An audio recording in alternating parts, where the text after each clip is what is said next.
Hello everyone, my name is Cristiano Longarini and I'm a first-year PhD student at the University of Milan under the supervision of Professor Giuseppe Lodato. And I'm here to present my first work, Dust ring formation in misaligned circumbinary disks, analytical theory and numerical simulations. First of all, I want to thank all my collaborators whose names are written in this slide. In this work, we consider the misaligned circumbinary disk, which is a system with a non-Keplerian potential and a misalignment. Thus, the circumbinary disk is going to precess. The disk is made up of two components, gas and dust, and they have different precessional behaviors. In particular, the gas has a rigid body precession because of its pressure and its viscosity, and this is its twist profile. While the dust has a differential precession because of its pressureless and viscousness nature, and this is its twist profile, where the frequency of precession is a function of the radius. In protoplanetary disks, gas and dust have a physical difference of speed because of the pressure gradient of the gas. And in this system, there is also a geometrical difference of speed due to the different precessions of the two components. And these two differences are balanced in two locations. And this is an analytical expression we found that gives us these two locations, the inner dust ring and the outer dust ring.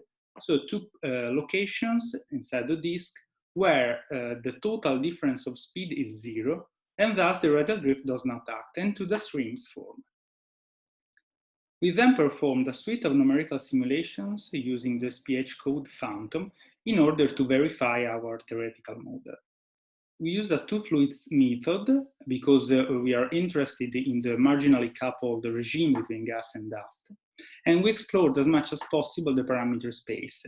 It is composed by the radial extension of the disk, the index of the power law of the density profile, the index of the power law of the sound speed, the aspect ratio, and the mass ratio of the binary system. This is a snapshot of one of our numerical simulations, and we can clearly see that in the dust components there are two rings, while in the gaseous component there is nothing. These two plots shows parts of our result, and we can see that there is an overall general agreement between theoretical expectations and numerical results, and some discrepancies are due to the specific hypotheses we made in our theoretical model.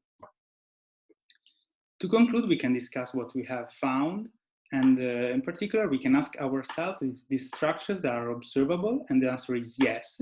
These two plots show the size in millimeters of a dust particle with Stokes equal to 1 at the inner and at the outer ring as a function of the semi-major axis of the binary system for different values of the mass of the disk. And the gray rectangle is the ALMA observational window. And we can see that for a wide range of parameters, these structures are observable by this telescope. In addition, we found a solution to the radial drift problem because these piles-ups foster dust growth and stop the radial drift in two locations in the disk. And this is significant in the context of planet formation.